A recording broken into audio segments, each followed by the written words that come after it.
Assalamualaikum warahmatullahi wabarakatuh. Gimana kabar anak-anakku? Semoga kalian semua dalam keadaan sehat dan tetap semangat.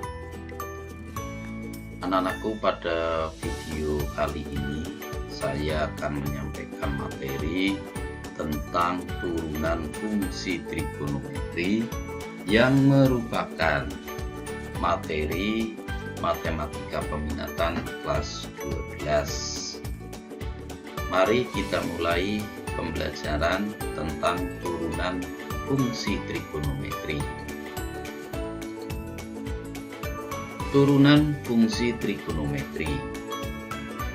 Pada turunan fungsi trigonometri ada dua kompetensi dasar yang harus dicapai dalam proses pembelajaran melalui video ini, yaitu kompetensi dasar 3.3, yaitu menggunakan prinsip turunan ke fungsi trigonometri sederhana.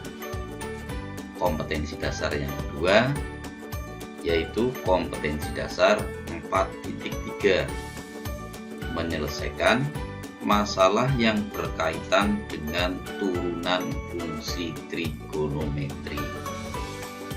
Dari materi turunan fungsi trigonometri, di mana kompetensi dasarnya ada dua, kita akan gunakan pembelajarannya dengan dua video pembelajaran. Pada video kali ini saya akan mengupas tentang kegiatan pembelajaran pertama. Materinya adalah rumus dasar turunan fungsi trigonometri dan sifat-sifatnya. Itu akan kita pelajarkan pada video ini. Kemudian untuk kegiatan pembelajaran yang kedua, materinya adalah aturan rantai turunan kedua laju yang berkaitan dari fungsi trigonometri. Mari kita mulai kegiatan pembelajaran 1, yaitu kita akan mengupas tentang rumus dasar turunan fungsi trigonometri dan sifat-sifatnya. Kegiatan pembelajaran 1 yaitu materinya adalah rumus dasar turunan fungsi trigonometri dan sifat-sifatnya. Tujuan pembelajarannya, setelah kegiatan pembelajaran ini, diharapkan Anda dapat membuktikan rumus-rumus dasar turunan fungsi trigonometri dan menggunakan prinsip atau aturan-aturan turunan ke fungsi trigonometri sederhana.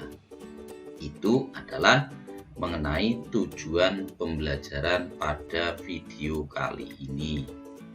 Kita lanjut. Rumus dasar turunan fungsi trigonometri.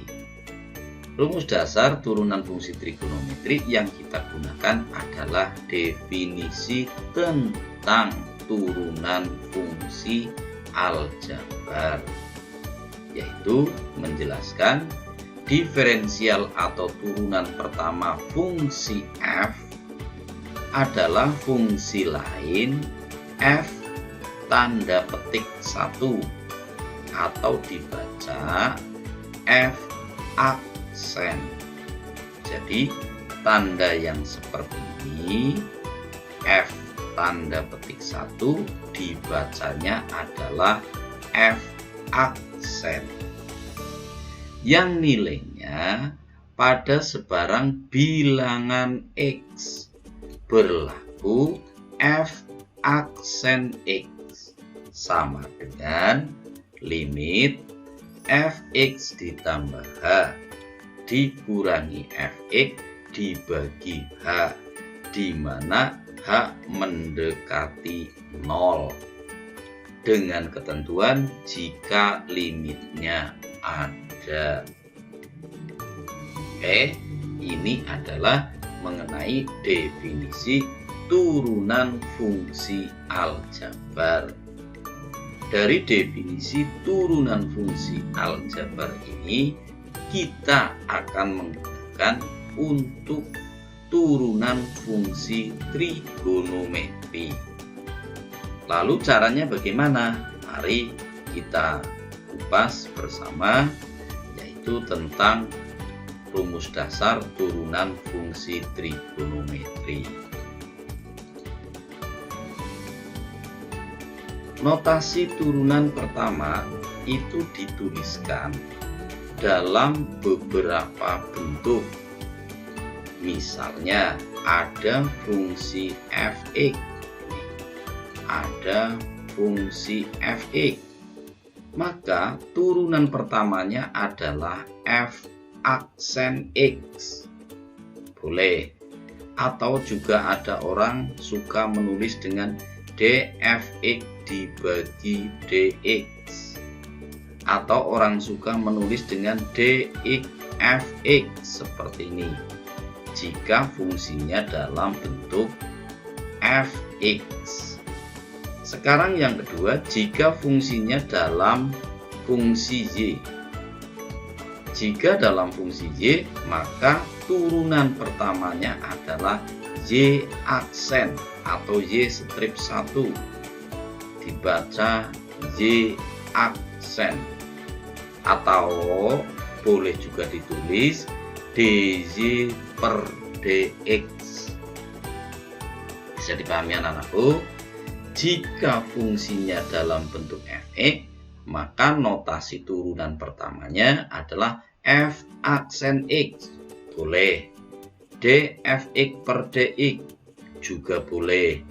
dx dikali fx juga boleh.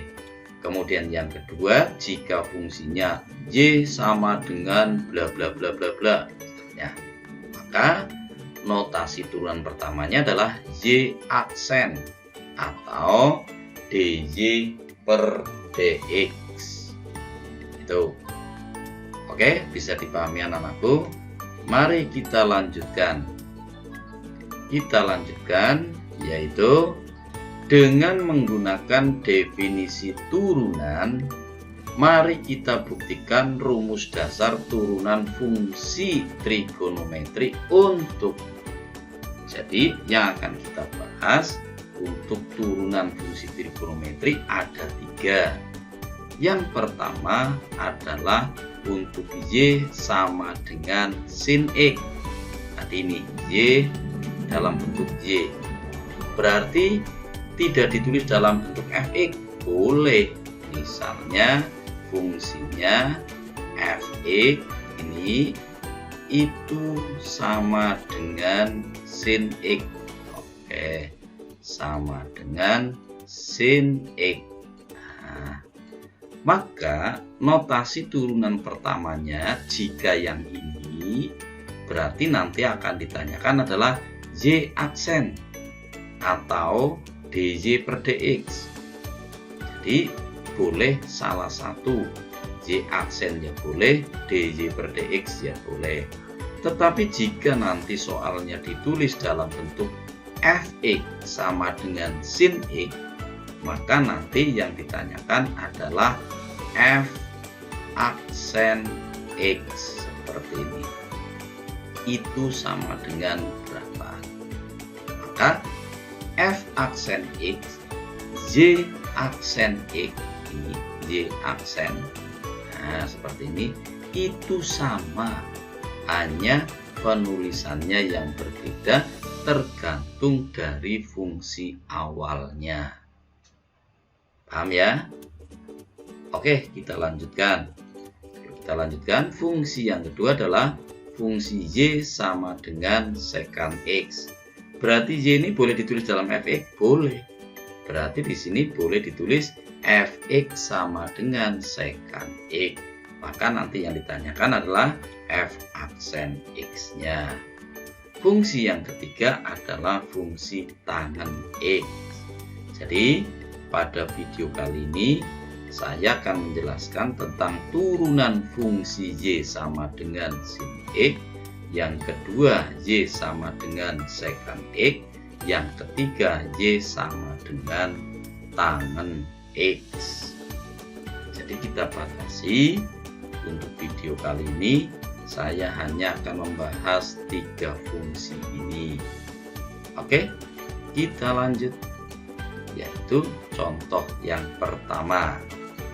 Tentukan turunan pertama fungsi trigonometri. Nah, ini ditulis dua-duanya, yaitu dalam fungsi Y dan dalam fungsi Fx. Fungsi trigonometrinya adalah sinus X. Paham ya? Jadi Y sama dengan Fx ini sama, artinya sama, hanya penulisannya yang berbeda. Maka penyelesaiannya adalah kita gunakan definisi turunan. Definisi turunan bagaimana? F aksen X sama dengan limit Fx ditambah H dikurangi Fx dibagi H, di mana H mendekati 0. Ini adalah definisi turunan fungsi aljabar. Paham ya? Definisi ini nggak bisa dirubah. Lalu saya ingatkan fungsi yang ditanyakan di sini yaitu adalah fungsi Fx. Fx-nya sama dengan sinus X. Ini Fx-nya sama dengan sinus X.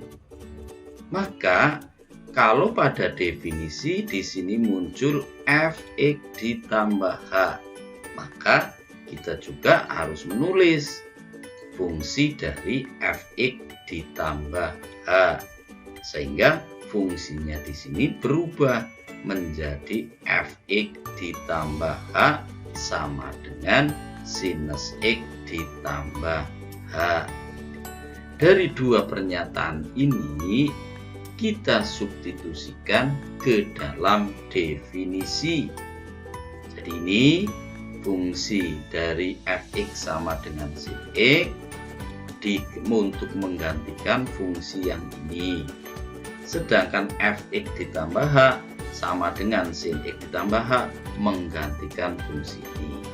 Sehingga diperoleh limit sin X ditambah H itu ini. Ya, yang bawah ini. Dikurangi Fx. Fx itu apa? Sinus X. Oke. Jadi definisi turunan fungsi aljabar limit Fx ditambah H dikurangi Fx dibagi H, H mendekati 0. Kalau dirubah dalam fungsi trigonometri, Fx-nya diganti dengan sin X. Fx ditambah H-nya diganti dengan sin X ditambah H, sehingga diperoleh pernyataan atau limit fungsi seperti ini. Kita lanjutkan. Di sini muncul suatu rumus baru tentang fungsi sinus. Sinus X ditambah H, maka saya ingatkan kembali tentang rumus ini, yaitu rumusnya ada ini. Jadi sinus X ditambah H, kita ingatkan kembali tentang rumus penjumlahan sudut pada fungsi sinus. Jika ada sin X ditambah H, maka berlaku sin X cos H ditambah cos X sin H. Jadi dari sini, ini merupakan rumus sudah saya bahas di kelas 11. Lalu rumus ini menggantikan pernyataan ini, sehingga berubah pernyataannya menjadi limit sinus X kali cos H ini ditambah cos X dikali sin H min sin X. Min sin X itu dari mana? Ini tetap, jadi tidak berubah. yang berubah bagian yang depan ini. Yang depan ini merupakan penggantian dari ini. Paham ya? Paham belum? Sambil dicermati. Sin X kali cos H ditambah cos X sin H, itu yang depan.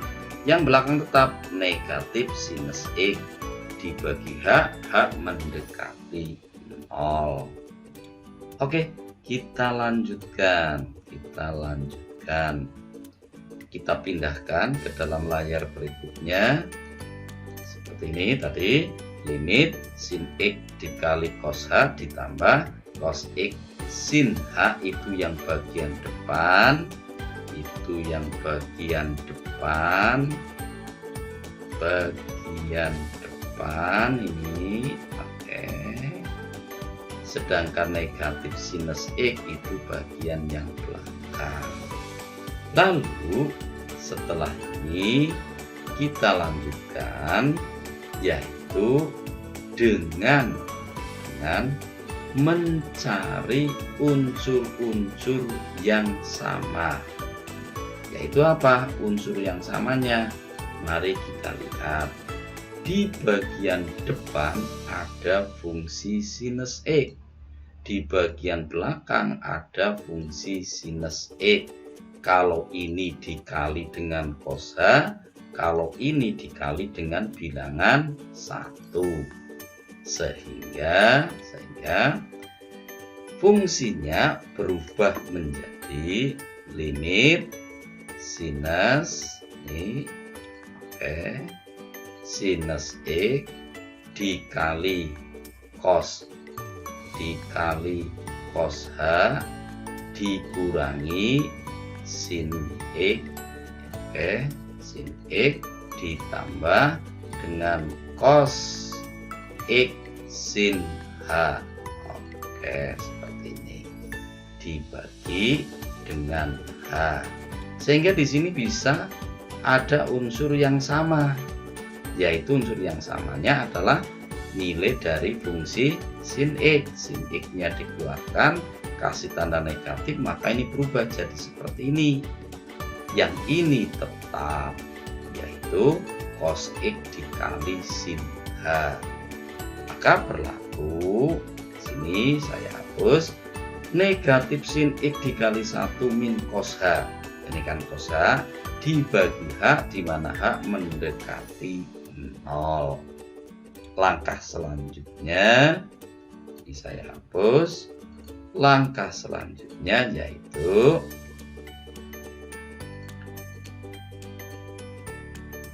dari pernyataan di sini bentuknya adalah pengurangan. Ada pengurangan.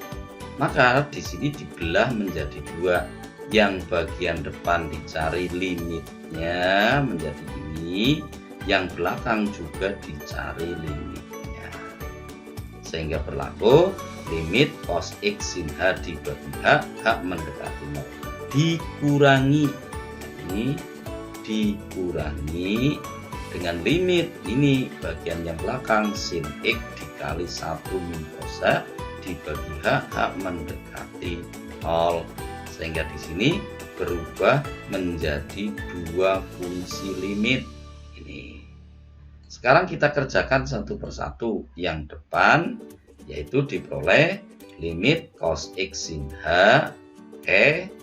jika cos X-nya kita pindah ke depan, dipindah ini kita pindah ke depan seperti ini, dikali baru limit sin H dibagi H. Lah bagian yang belakang sinusnya ini maju ke depan seperti ini, maka tinggal yang belakang 1 min cos H nih dibagi H, H mendekati 0. Oke, yang selanjutnya ini terhapus dulu biar rapi. Selanjutnya akan diperoleh limit sin H dibagi H, H mendekati 0, H hasilnya adalah 1. Hasilnya 1. Sementara 1 min cos H, jika ini diganti dengan 0, cos 0 adalah 1. 1 dikurangi 1 hasilnya 0.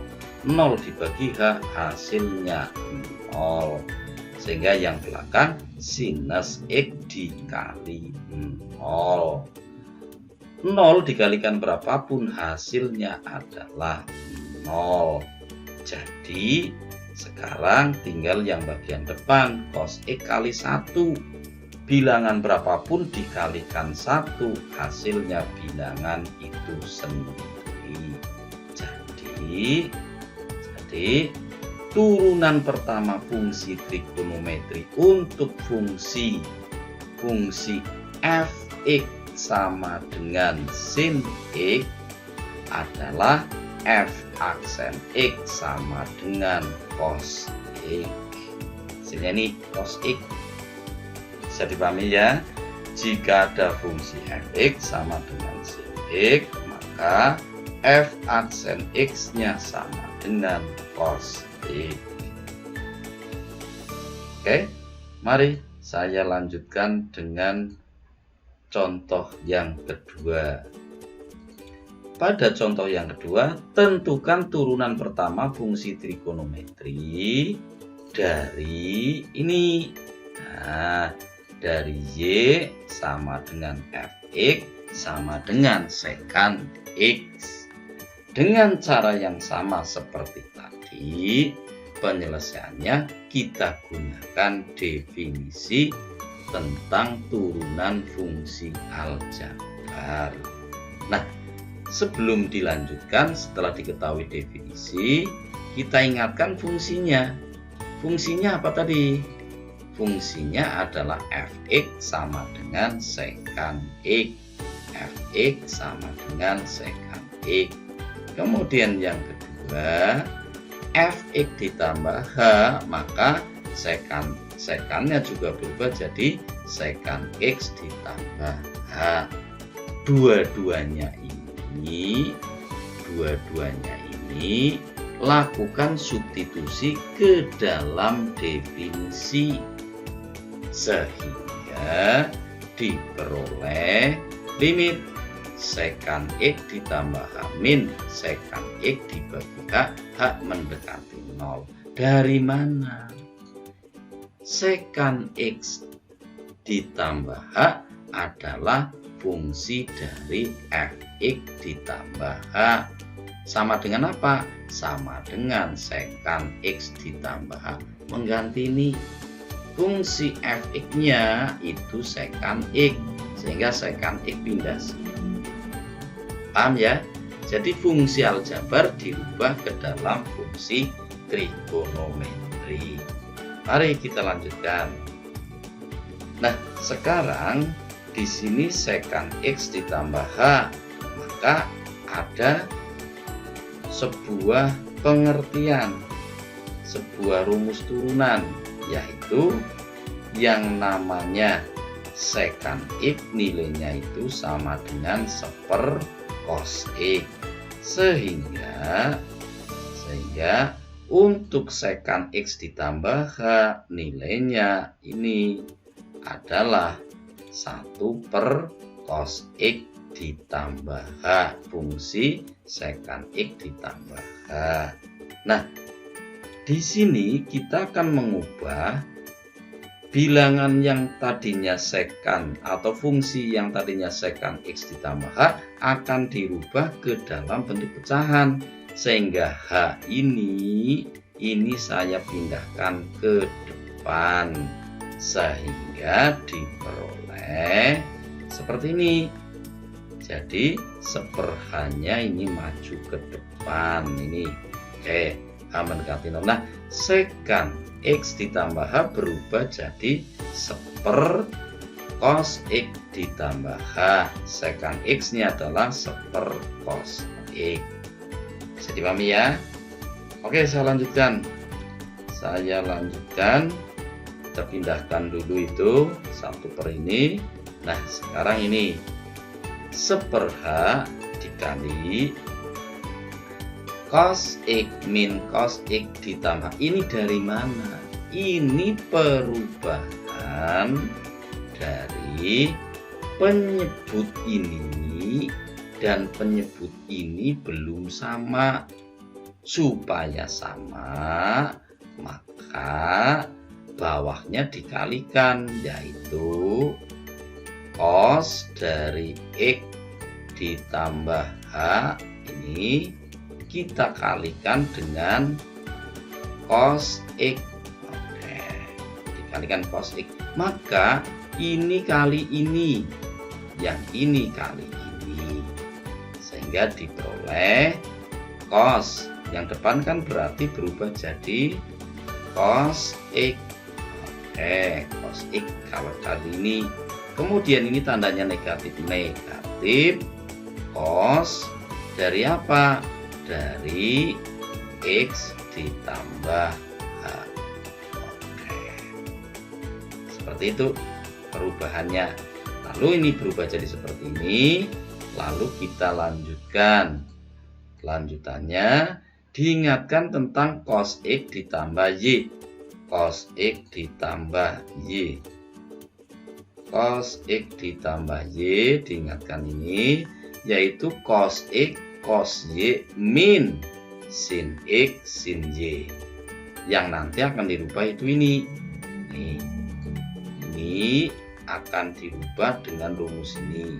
Selanjutnya diperoleh 1 per H cos, ini aja cos X cos H min sin X sin H berdasarkan rumus ini, dibagi yang bawah masih tetap. Lalu kurungnya kita buka. Kalau dibuka maka diperoleh cos min kali plus min, min kali min plus, bawahnya masih tetap. Setelah itu kita pecah yang depan dengan yang belakang, sehingga diperoleh di sini yaitu limit cos X kali 1 min cos H dibagi cos X plus H cos X ditambah sin X sin H dibagi H cos X plus H cos X.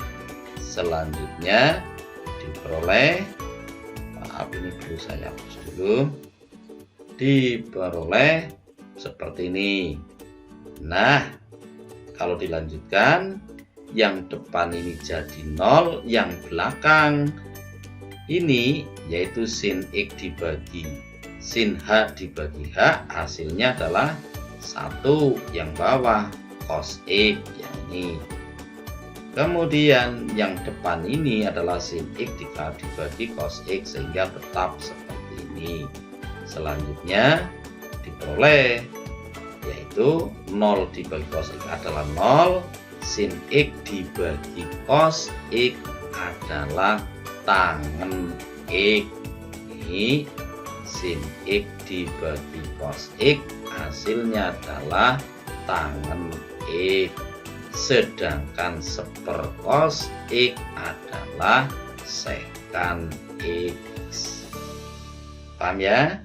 Sehingga kalau kita lanjutkan, jadi turunan pertama fungsi trigonometri f(x) sama dengan sekan X, f aksen X-nya adalah sekan X dikali tangen X. Bisa dipahami sambil ditulis sehingga nanti akan mudah dipahami. Dan juga bisa kalian lihat di modul. Yang berikutnya yaitu yang ketiga. Pada contoh 3, tentukan turunan pertama fungsi trigonometri dari Y sama dengan Fx sama dengan tangen X. Penyelesaiannya adalah tetap definisi turunan fungsi aljabar.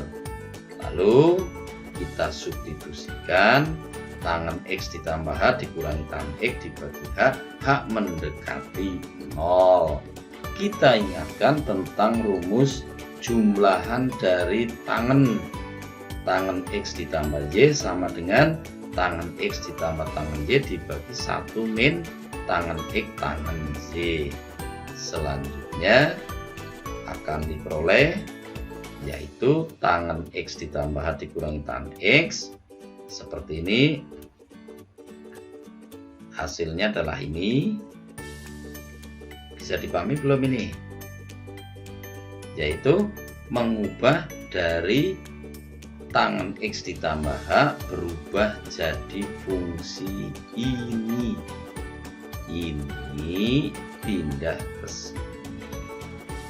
Oke. Paham ya? Selanjutnya yaitu diperoleh ureannya 1 per H tetap, tangan X dan seterusnya. Ini dibuat sama penyebutnya. Di sini kan belum ada bilangan 1, sehingga 1 kali ini kalikan atas, sehingga tangan X dikali 1 min tangan X dikali tangan H yang ini.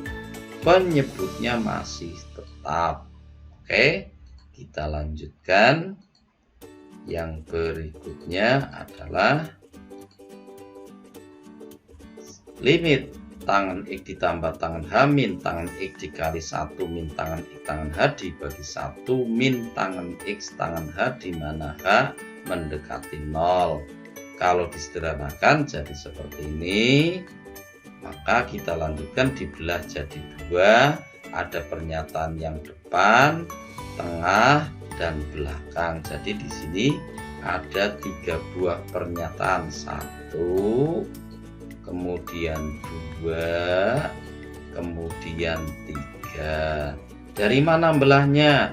Tangan H dibagi H. Kemudian ini kan bentuk kuadrat ya. Bentuk kuadrat dibagi dengan ini.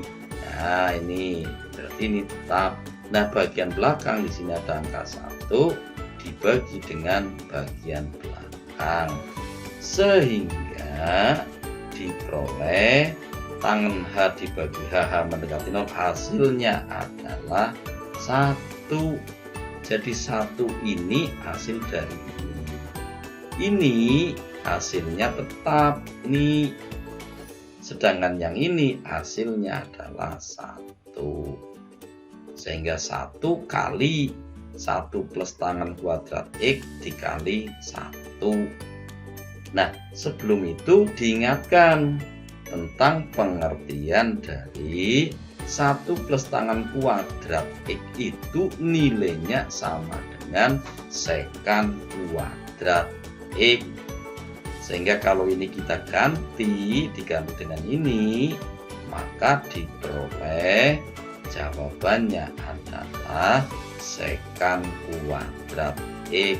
Jadi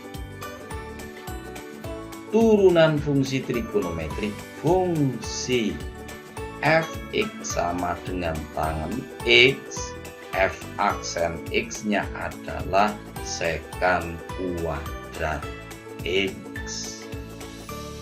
Oke? Dari 3 contoh soal itu mudah-mudahan kalian semuanya paham. Maka sekarang saya lanjutkan, yaitu dengan latihan soal. Kalian screenshot latihan soal ini untuk latihan. Kemudian penyelesaiannya kalian kirim di Google Classroom. Itu saja dari Pak Gino. Silahkan, selamat belajar, semoga sukses. Nanti kalau memang masih ada sesuatu yang sulit, kalian coba sebagai literasi dibuka modul matematika yang dari Kemendikbud, matematika peminatan untuk kompetensi dasar 3.3. Itu saja dari saya. Sekian, wassalamualaikum warahmatullahi wabarakatuh.